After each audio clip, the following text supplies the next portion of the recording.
Ultimately, everything is a choice. Smoking is a choice, quitting smoking is a choice.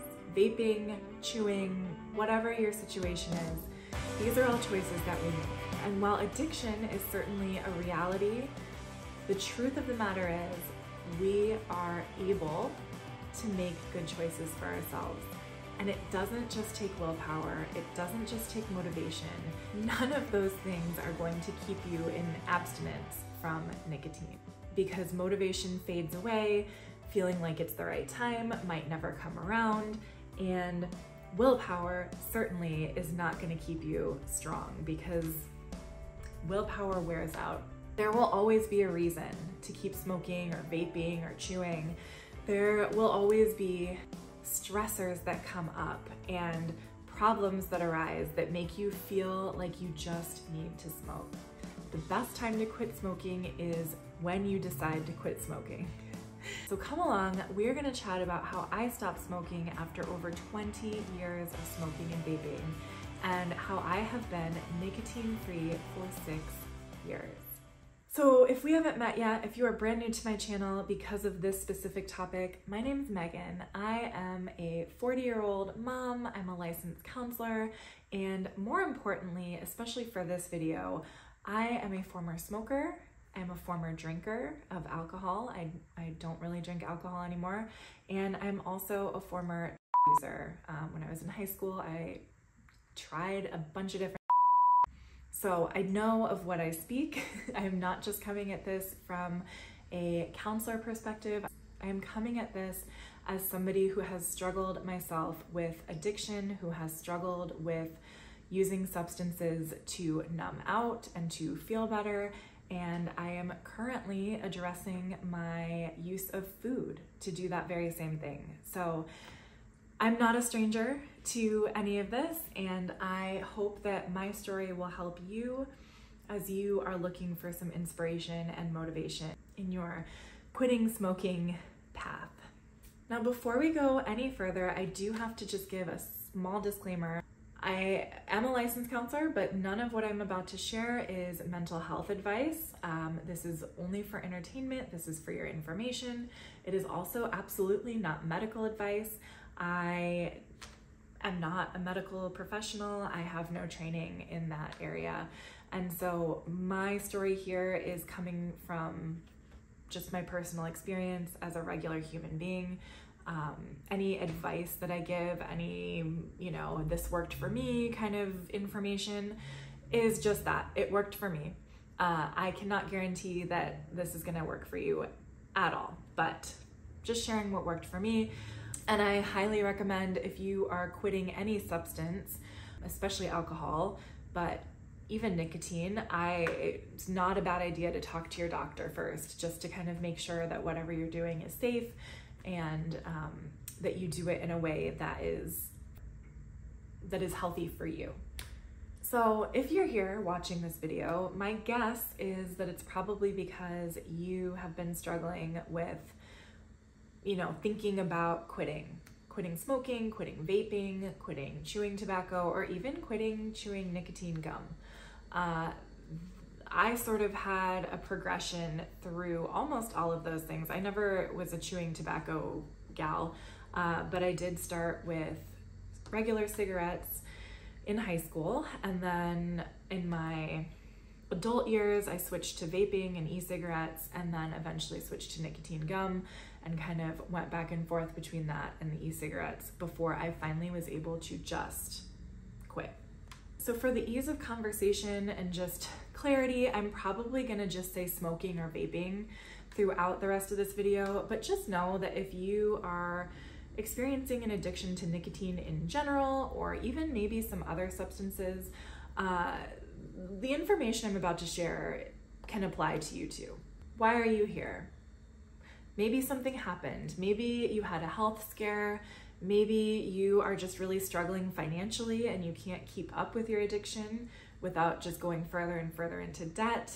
Maybe you have a new baby on the way, or you are just generally realizing that nicotine and smoking in general are getting in the way of your life goals and your family goals. Or maybe it's just as simple as you woke up one day and realized enough was enough. You've been thinking about it for a long time and you're finally ready. Whatever brought you to this decision, I am so excited for you, because quitting smoking and quitting using nicotine in general is one of the best things that you can do for your health and for your mental well-being. So thank you for including me in this process. I am just here to let you know that you deserve good things, you deserve good health, and you deserve to be in control of what you do with your body. Let me just lay out what the rest of this video is going to look like. I do not have 5 simple steps for how to quit smoking. Sorry, I don't. The reason that I want you to listen to my whole story is because I think that getting to the heart and the root of the emotional component and our thought process component when it comes to addiction and smoking in particular is at the crux of how to quit. You can't just say stop.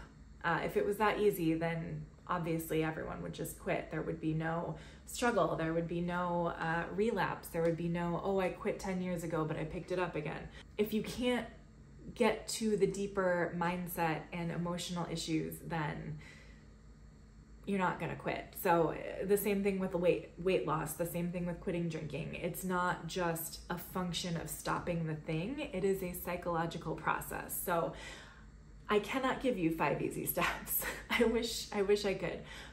The only thing that is prescriptive, or the only thing that I will say that is a tip in this video, is buy Alan Carr's book. It is called The Easy Way to Stop Smoking, and I will have it linked everywhere that I can possibly link it attached to this video, in the description and then in a pinned comment in my comment section. That is the book, that is the tool that I used. That was what helped me shift my mindset. So I highly recommend that you purchase that. If I'm giving any solid recommendation in this video, that would be it. I do make a small commission, hopefully, if you buy through that link. It doesn't cost you anything extra, but it is just a link to Amazon.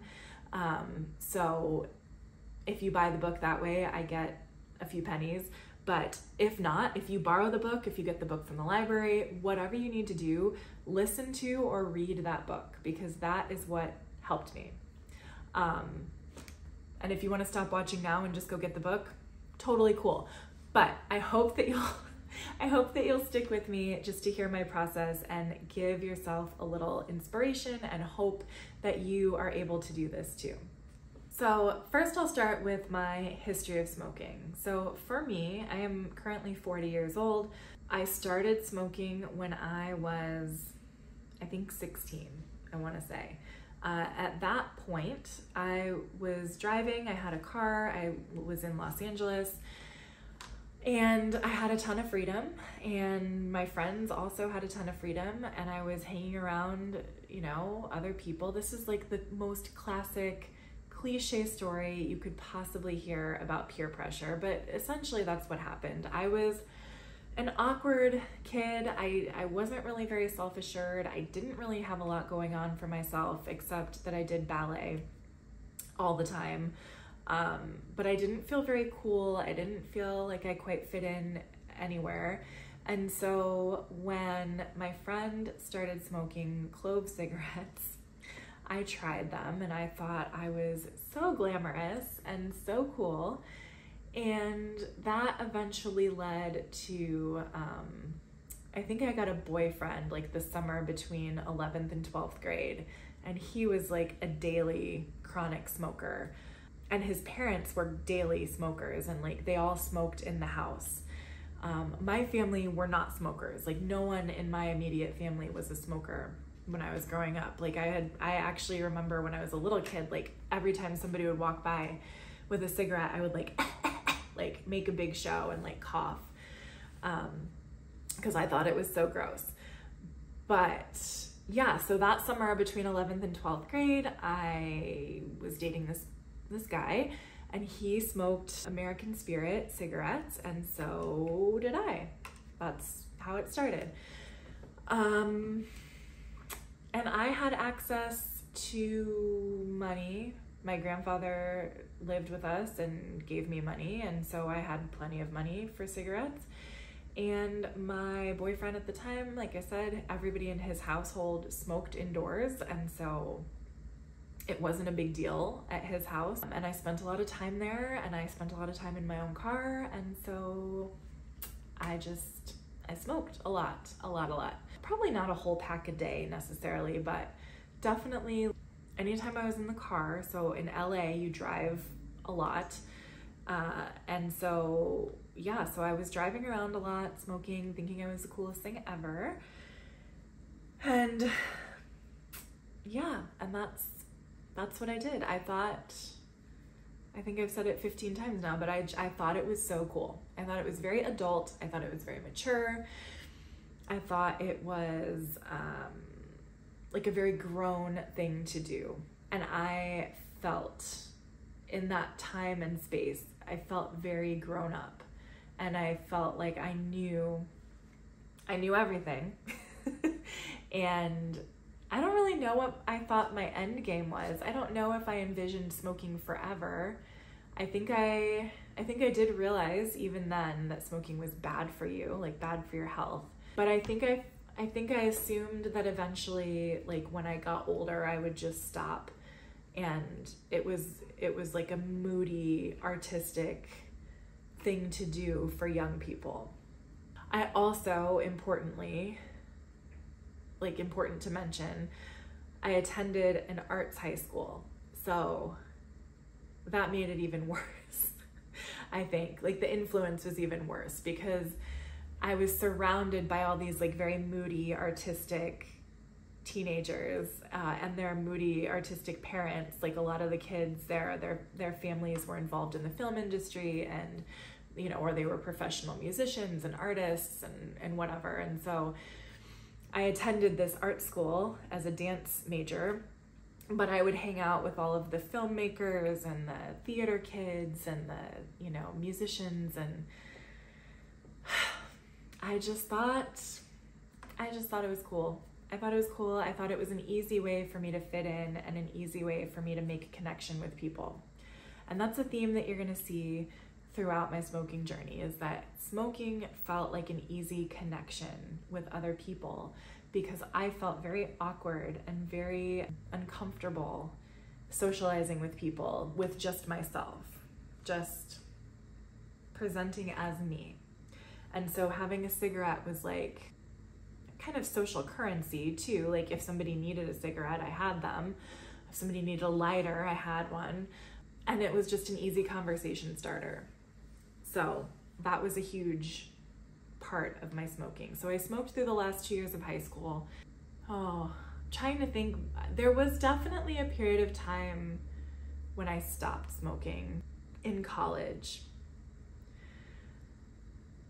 I think it's a little blurry. Forgive me, it was quite some time ago. It was about 20 years ago, so I'm a little fuzzy on the details, but there was a period of time where I had been given some substances. I'm not going to name them, but some very delightful substances that felt very good and made me feel very sleepy and very happy. And I only did that once because that was too delightful. But there was another substance that I was given and that I tried that had quite the opposite effect, and I ended up, I don't want to say the word because I don't know how YouTube is going to react to it, but I ended up having way too much, let's say, and having a very visceral, physical, dangerous reaction. And so I ended up in an ambulance, ended up going to the hospital, the whole thing. So I think around that time, I may have quit smoking for a period of time because I was having anxiety and like panic attacks following that incident. And the nicotine was not helpful, let's say. So I believe I may have quit for a period of time then, right between like senior year and college. During college, I smoked on and off. It wasn't the whole 4 years. Certainly there were times when it made more sense for me to smoke because I was going to parties, I was trying to fit in. But because of that incident that I had had, and because I had been so like mature in high school, by the time I got to college, I really wasn't drinking hardly at all. I wasn't really into the frat parties. I wasn't into all of that because I'd already done it. I'd already been there. I'd already done that. I'd already, you know, been engaged in all of that kind of stuff before I even got to college. And so college was kind of a time of recalibrating, I guess you could say, with my addictive stuff. I also spent a semester in India in the Himalayan mountains in that part of India, studying Buddhism and doing meditation every day. And just really the whole reason I went was to get rid of my panic attacks. And so I was not smoking during that time. So really I was on a break. I'm not sure how I quit exactly. I think I just stopped cold turkey because I was having, you know, I was afraid to keep doing it for my health. Fear is a big motivator for me. You're going to hear that as the story goes on. So if you can find something about smoking that really scares you, maybe that will help, but I don't know. That's what helped for me. Then I finished college. That was also in Los Angeles. Then I moved to Chicago for graduate school. And so once I got here, I still was not smoking. I'm in Illinois still. I got trapped here. No, I chose to stay here in Illinois, believe it or not.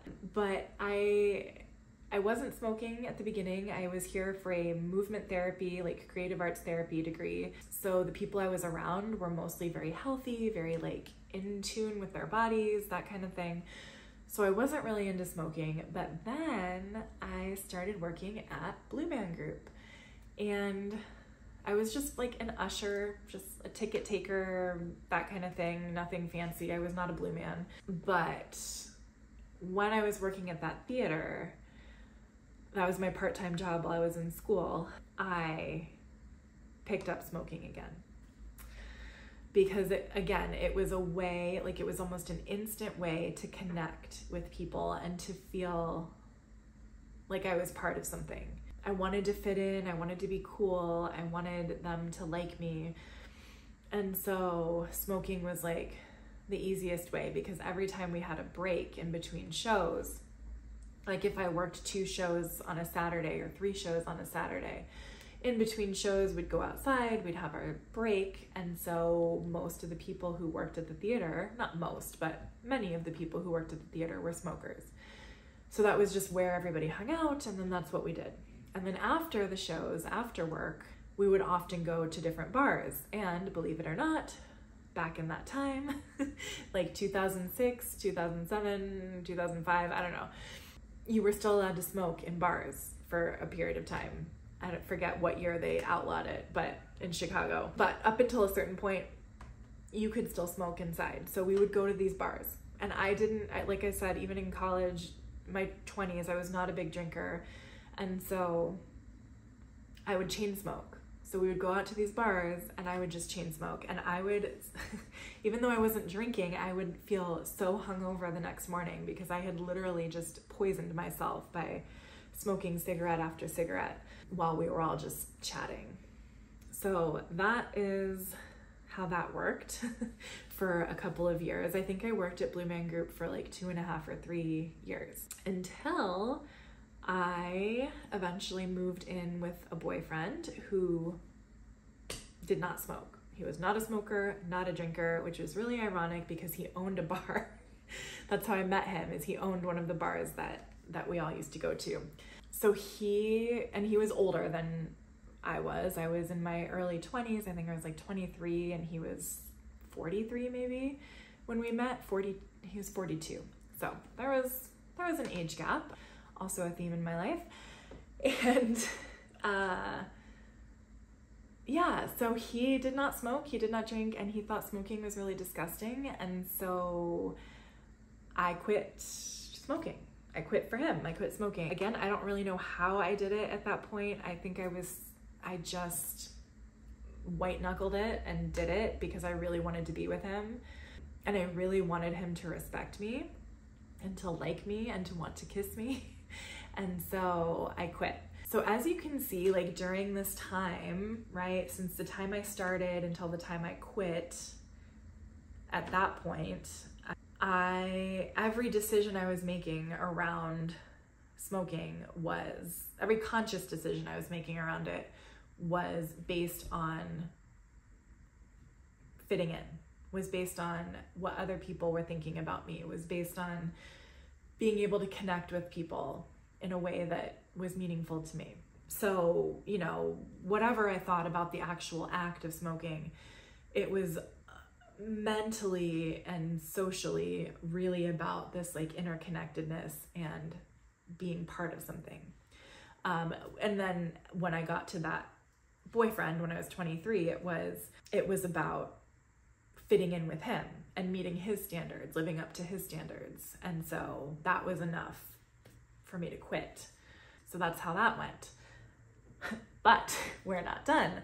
I was able to stay free of nicotine for several years until I finished graduate school. I had kind of been on and off with grad school, got distracted. And once I finished grad school, I started working in a very stressful job. And then I started working in another very stressful job. And I was commuting a long way to get to those jobs. And so I had gone from this very like active lifestyle, living in downtown Chicago, to, you know, walking everywhere, taking the train, taking the bus, whatever, to having a car, living in the suburbs, commuting to a different suburb, and just having a lot of stress and not a lot of ways to deal with it. Even though I was a counselor, I was a mental health professional, I really wasn't using my coping skills. I was working with children and teenagers who had experienced an immense amount of trauma. All of them had been harmed by others in some way or neglected in some way. And so all of that weighed heavily on me, just hearing their stories, but then also dealing with their behaviors and, you know, expectations and drama from other staff members in these places I was working. It was a lot. It was a lot for a young person new to the field. Eventually, you know, was with this person. I really wanted to get married. I was inching closer and closer to 30. He didn't want to get married. He didn't want children. I did, but I thought I could convince him. I just was feeling very unhappy, I guess. I was unhappy. I was unsettled. I was unsatisfied. And so what did I turn to but wine was one thing, but cigarettes. I started sneaking cigarettes because some of the coworkers I had at the school I was working at were smokers. And I just thought, you know what? Forget it. I'll just try it. I'll just have a couple. I'll see how it feels. And I thought it felt good. At that time, in those moments, I thought it felt good. I think it just felt like something, right? Like it felt like something I could do, some action. And it was also a little rebellious because I was angry at that boyfriend. And so, you know, of course, if you're dating somebody who smokes and you don't smoke, like you can tell when they have smoked. So it's not like I was, you know, hiding this from my boyfriend at the time. So things just really kind of went downhill. I was only smoking maybe like 1 or 2 cigarettes a day, and not every day. And then when I turned 30, I gave that guy an ultimatum and said, I'm 30. I've been with you for over 6 years. Like, are we doing this or not? And he said not. And so I left and moved out, and it was on. It was on like Donkey Kong. I started smoking all over again. I started drinking wine primarily, and I started eating whatever I wanted because that guy was very into thin women. And so when we met, I was quite thin because I was 23 and like I said, living an active lifestyle, dancing, walking around the city. I didn't have a car when we met, you know, so I was very thin. And then when I moved in with him over the course of, you know, those 5 years that we lived together, I did put on weight. But even looking back now, I'm like, my God, I was still thin. I just wasn't like, you know, 22-year-old thin. So anyway, I rebelled. That's the best way to put it. So smoking, overeating, and drinking were all on the menu for me. And I think I intended it as a rebellion against him or towards him, but obviously, you know, we never spoke again. He has no idea what I look like or where I am now. So the only person that it hurt, of course, was me. So I continued smoking. Then at some point I discovered e-cigarettes, and that was a game changer because I was now able to smoke without any immediate consequences because there was no nasty smell. There was no odor. I mean, there's like a sweet smell that lasted a few seconds, but there was no like evidence, right, of having smoked. So I could smoke in my apartment. I could smoke, because when I was smoking cigarettes, I would never smoke in my own home, just for reference. But in the car, I did a lot, and outside, I did a lot. So anyway, I could smoke in my apartment without guilt or consequence. I could smoke in my car without consequence. I could smoke in my office at work without consequence. And so I did. So actually, when I switched to vape pens, or e-cigarettes, or whatever you call them, I actually increased my nicotine intake by a lot, like significantly, because I could just chain smoke all day and no one would ever know. That's when I think the shame and the hiding part of addiction sort of started, because I was getting more bold, but I was also having to be more sneaky, if that makes sense. Like, I would have never dared to like light up a regular cigarette in my office at work, right? That would have been insane. But I had no issue puffing on an e-cigarette or a vape privately, like with my door closed. But of course, I was in a social services role. I was actually a social services director at a retirement community, a very wealthy, upscale retirement community. So of course, it would not have been socially acceptable if anyone had come to my office and seen what I was doing. So I was hiding. I was keeping my door closed. I was, you know, whatever. And that didn't really fit with the role. Like, I was supposed to be open to the community, available at any time to be a resource. And here I was hiding in my office by myself. So at this stage of my life, I'm feeling sad right now.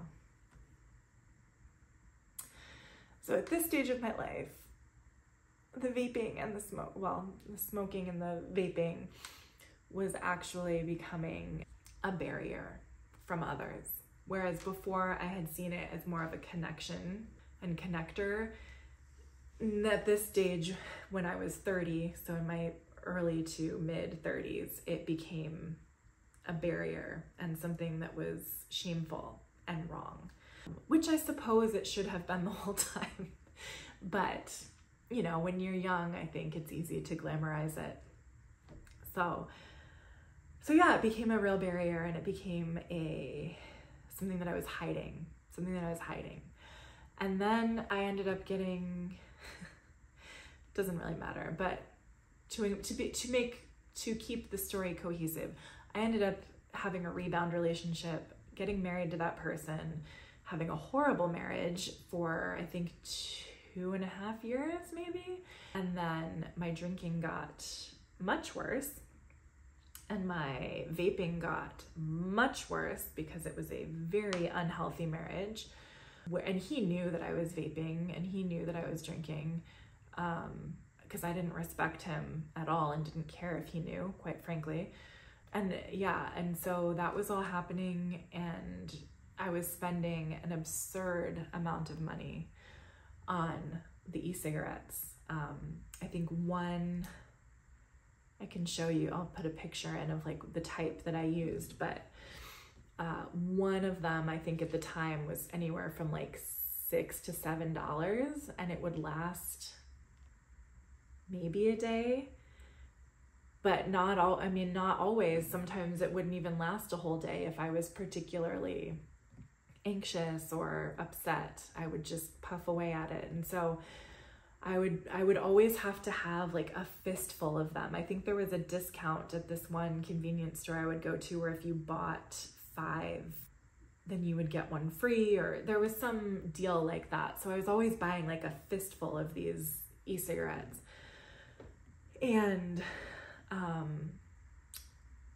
I was spending a ton of money, and I didn't have a ton of money, and my husband didn't have a ton of money. And so I ended up, I don't know that I was using a credit card necessarily. I think all my credit cards were maxed out, honestly. And then my bank account, we had separate bank accounts, thank God. I would over withdraw, like there would be times almost every month where I would overdraw the account, but I knew that the bank would let me overdraw a few times before they cut me off. And so even though I was getting charged like, I don't know, like a $30 overdraft fee every time, which is why I kept over withdrawing, because it was this hefty fee. So anyway, long story short, if I knew that I was low in my account, but I was also low on the e-cigarettes and the wine, I would go to the convenience store on my way home from work, and I would stock up, I don't know, $100 worth, maybe $200, well, like $100 worth, to make sure that I was covered for the next few days until I got paid again, knowing that I was going to overdraw my account and incur that $30 fee. And then of course that wouldn't have been enough, and I would blow through the e-cigarettes and the wine, and before I would get paid, I would be back and loading up again and getting another $30 overdraft fee. And now I'm in the hole, right? So now I'm in the hole $260 for my addictions. And so that went on. Boy, did it go on until I finally left that marriage. And then my financial situation, I think, improved because I switched jobs. And so I was living by myself. I was single for the first time in a really long time. And I was also in a job, like another job. Every job in this field, in the mental health field, is really stressful. Honestly, not every job, but many jobs. And I was in a healthcare job where I was a manager for an assisted living community. And I was really excited about it at first. I was going to get to use my creative arts therapy skills. I was going to get to work with people with dementia and like engage them and help them have a meaningful life. And then it turns out that that's not what the job was. It was really more about HR headaches and staffing and, trainings and fielding calls at 2 a.m. when, staff members didn't show up. And so I was just in a bad place. I think that was probably the lowest. That was probably one of the lowest places I've been. And I was out of control with my drinking, truly. One night I drove home from a Bible study where I had drank a bottle of wine, like a whole bottle of wine by myself. And actually the other ladies I was with had also had their own bottles of wine. And so that night, when I got home, I realized how stupid and dangerous that had been. And it it didn't stop me from continuing to drink, but it did stop me from drinking as much as I had. But the smoking was still happening, the vaping at that point. It was just vaping. And I was vaping a lot, and I was ashamed of it. I was hiding it. Nobody knew really that I was vaping, because at that point I was, you know, in my 30s, and it felt very embarrassing to be a professional adult and to be, you know, vaping. I don't know, it felt very silly, and juvenile, and no longer cool, no longer glamorous. It just felt like a stupid thing that I couldn't stop doing, even though I knew I should. And right around that time was also when there was a big scare with the e-cigarettes, because they were kind of new, and some people were having like lung issues from maybe a bad batch or something. And so, you know, there was a lot of scary news out and reminders that, hey, just because it's not actually a tobacco cigarette doesn't mean that it's healthy for you, right? That it's a safe way for you to be ingesting your nicotine fix. So that's when I started thinking about quitting for good, was probably in like 2018, I'd say, early 2018. And then so 2018, so I was 34, yeah, about 34 years old. That also was the year that I met, well, that was the year I started dating my current husband, my husband, who I'm very happy with. And, you know, I think he knew, I think he was maybe peripherally aware of the vaping. He was definitely aware of the drinking. We worked together and then started dating after we'd been working together for about a year. So with the vaping, I think the point at which I fully decided it was time to quit was when I started dating him, because he has a son who was about 6 at the time, and I was hiding. I was hiding in the bathroom. Like anytime I was hanging out with them a lot. So I had to cut way down on the nicotine intake on the vaping because I didn't want to do it in front of them. And so I would still have it with me, but I would hide in the bathroom. So if I was at their apartment, I would hide in the apartment bathroom. If we were out somewhere, I would do it in the bathroom where we were out. And so it started to feel really embarrassing, first of all. I didn't like that feeling of hiding and like lying, basically. And I also didn't like that this feeling I kept having, like the jonesing for the nicotine, was always ruling my mood. Like I would start jonesing for a hit of nicotine, and if we were out somewhere together, I couldn't do it. And it was really frustrating, and it made me very anxious and on edge and really not have a lot of fun. And so I was sort of starting to think like, okay, this is not fun anymore. Like this really isn't enjoyable anymore. I'm in a better place emotionally and in my life circumstances. I really like this guy. I really like his kid.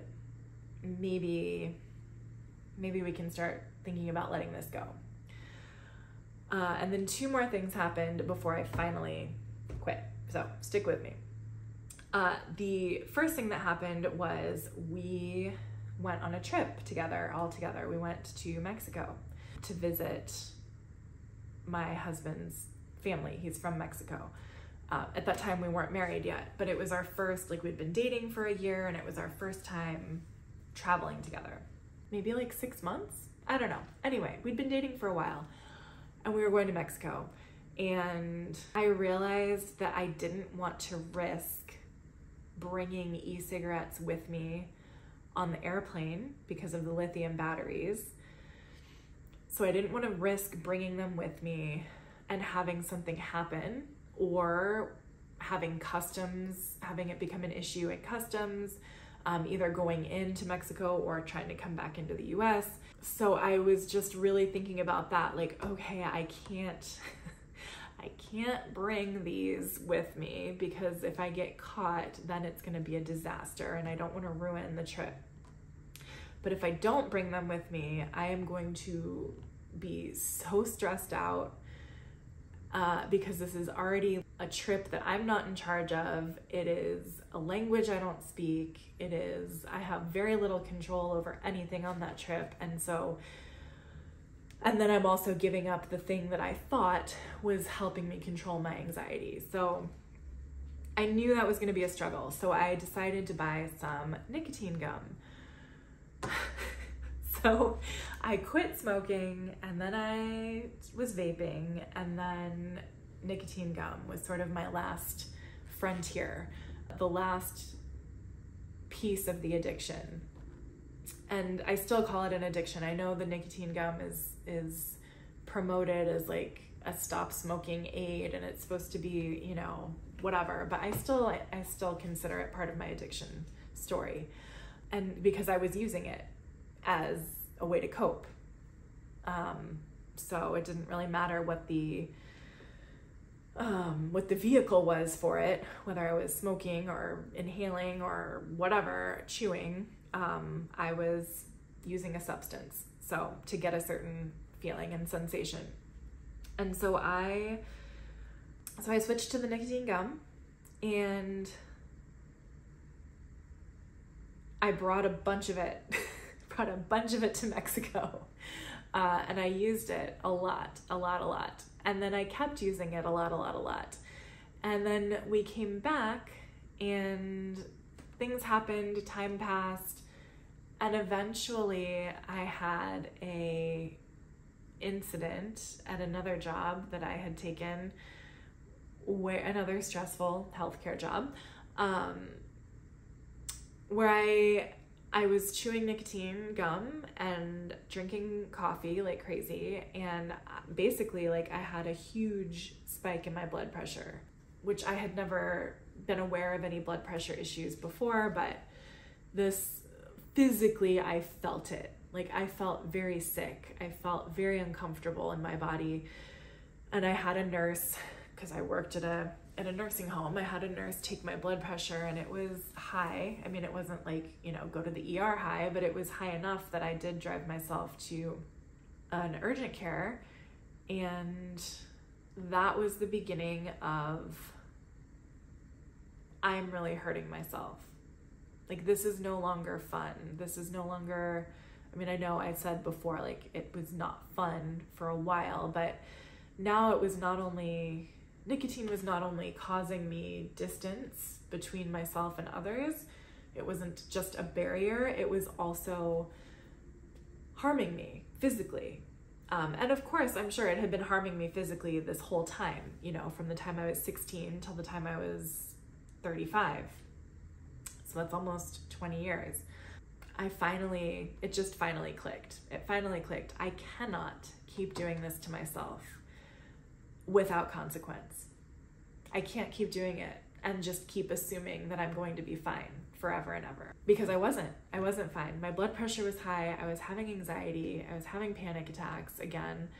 And I was still hiding out. And I finally just said, that's enough. That's enough.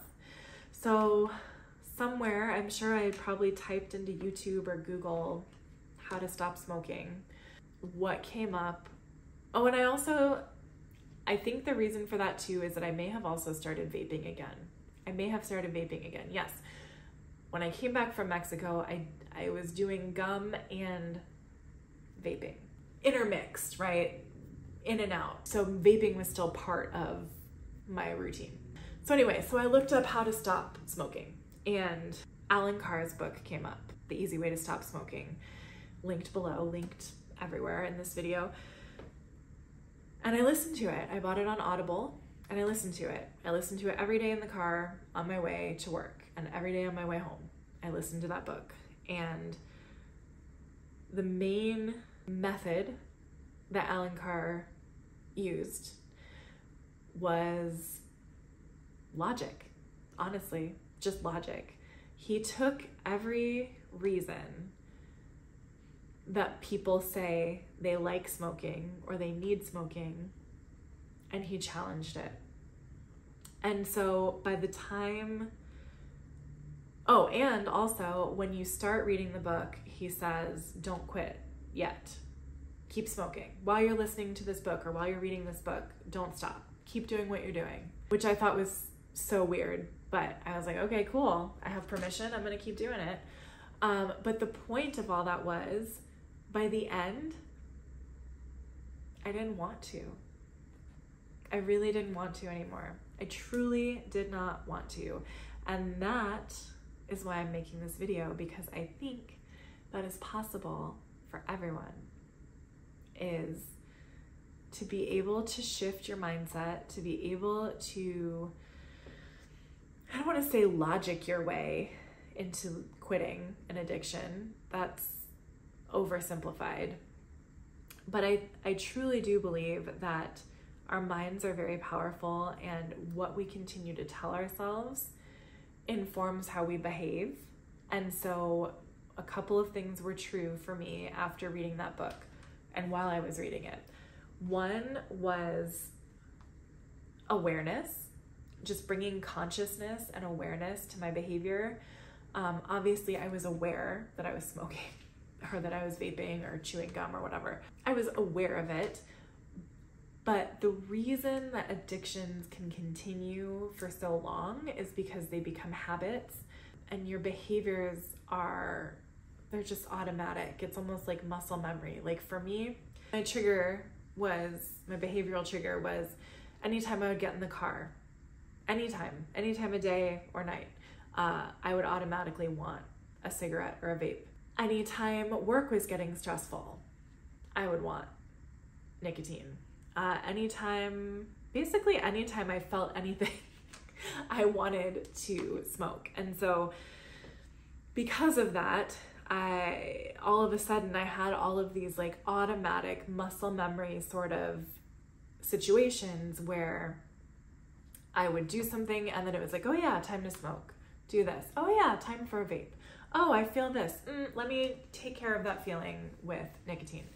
And so it was very easy for everything to just be habit and be unconscious. Even though obviously like it's happening, it was no longer like a conscious decision that I was making. Like going back to the part of the story where I was thinking through how I was going to overdraft my bank account so that I could get my e-cigarettes.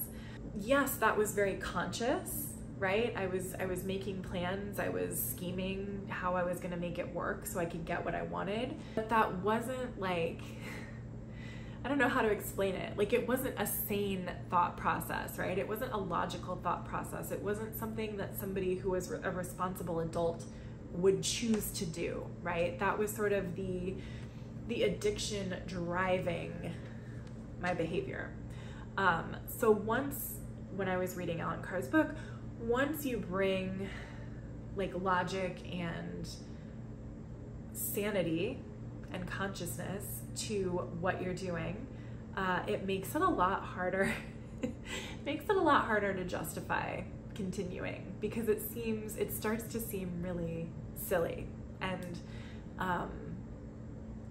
just not very smart. And if you view yourself as an intelligent person, or you view yourself as a smart person, the more you listen to what he has to say, the more difficult it becomes to continue doing something that you are acknowledging is not a good choice. So I just wanted to break down a couple, like I'm not gonna do his whole book. You can please read it yourself.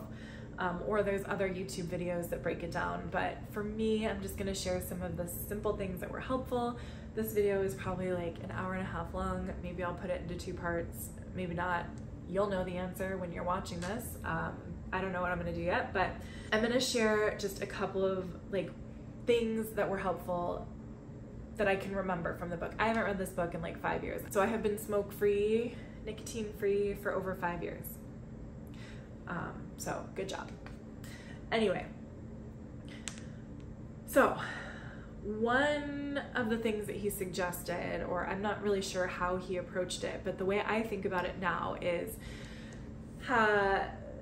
in terms of like mistaken beliefs or untrue beliefs versus truth and accurate beliefs. So I'm going to share with you my list of mistaken beliefs, and I think some of these are very common to people who smoke or who take nicotine in, however you do it. My mistaken beliefs were that, like, about what smoking did for me were that smoking helped me to calm down, that smoking relieved my stress, smoking helped me cope with awkward social situations, smoking helped me to connect with other people, smoking gave me an excuse to take a break, smoking feels really good, smoking connects me to nostalgic memories, and smoking is cool and glamorous.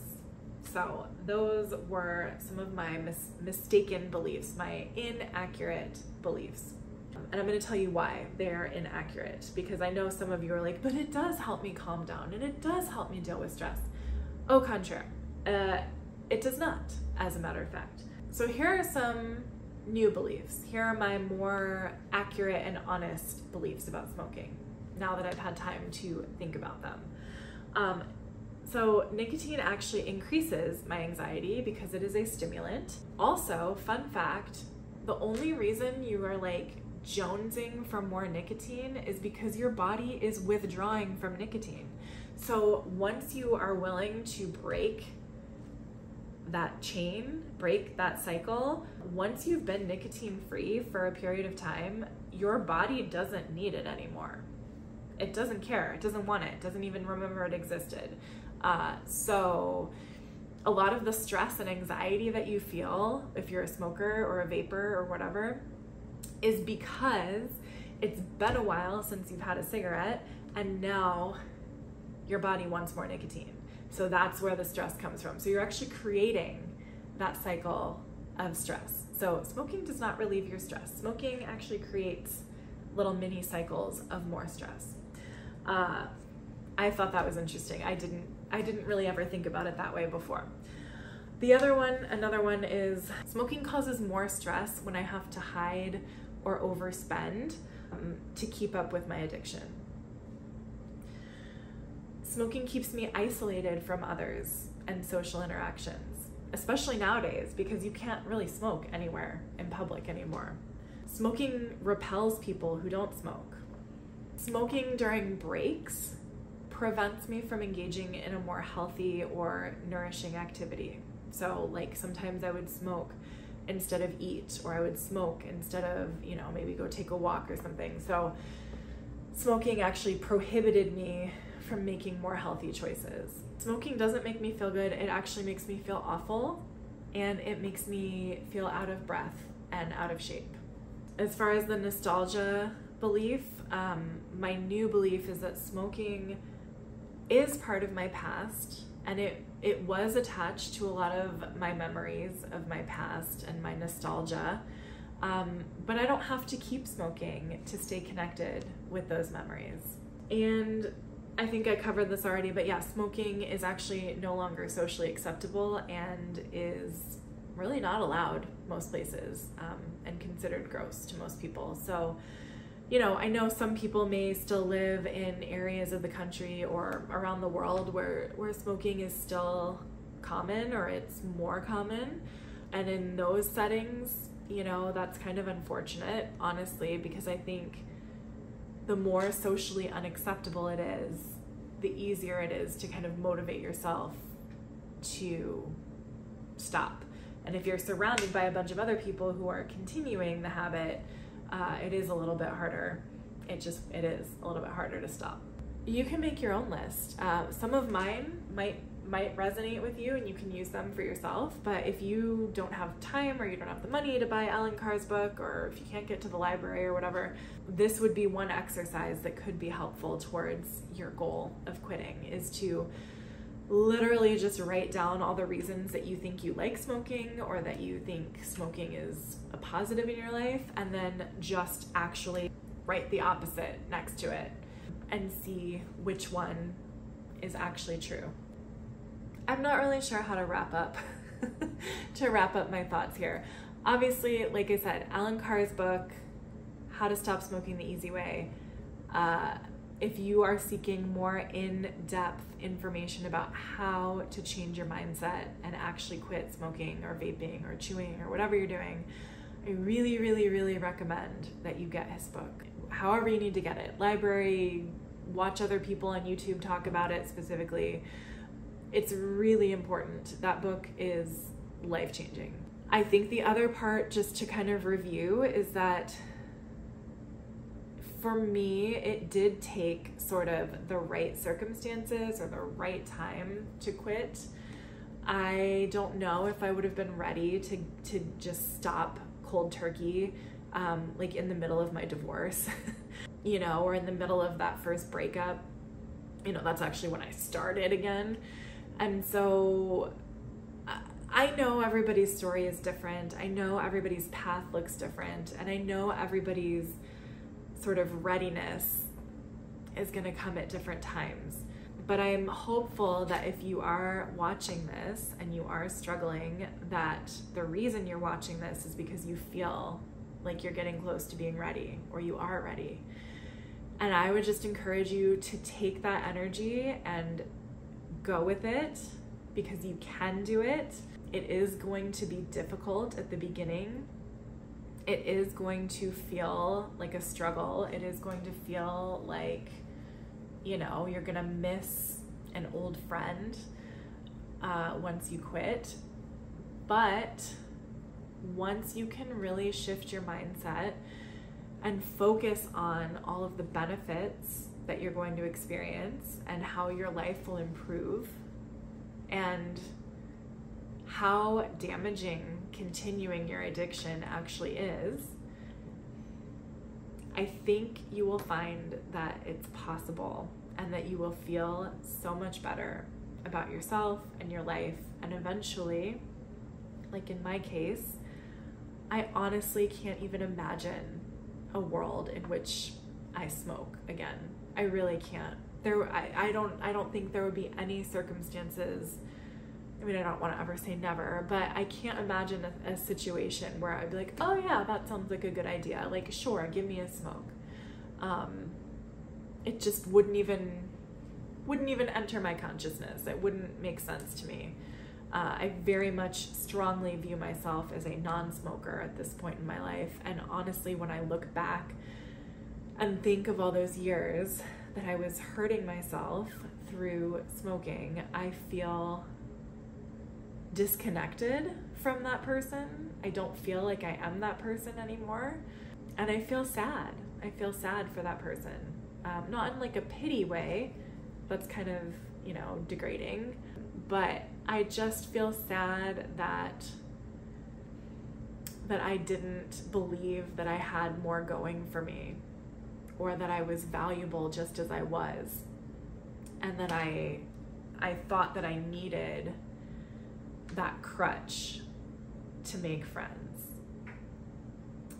So I hope this was helpful. If you have any questions for me, please leave them in the comments. If you have any comments, questions, concerns, if you have read the book and have had success, let me know. I'm so excited. Just anything. If you want to chat, I'm happy to chat in the comments and encourage you. And I really, really hope that you decide to take these steps for yourself, because it has been the best decision for me. And hopefully I, you know, have bought back some years of my life that I would have otherwise missed out on if I had kept going. So thank you for watching, If you're interested in checking out my channel, the rest of the stuff that I make, please click around. I'll have a suggested video here. A lot of my content is not related to addiction at all, but I do have some videos coming out where I'm going to talk about my process with quitting drinking and also how I stopped having panic attacks without using medication. So if you're interested in that kind of stuff, stick around. If you are interested in improving your life in general, I'm on a weight loss journey. I'm also decluttering and cleaning my house, starting a business, all kinds of fun stuff. So if that sounds interesting, please subscribe and stick around. If not, then I hope this one video was interesting and helpful for you and that you're better for it. So I will see you again, and I hope you have a great day. Thanks for watching.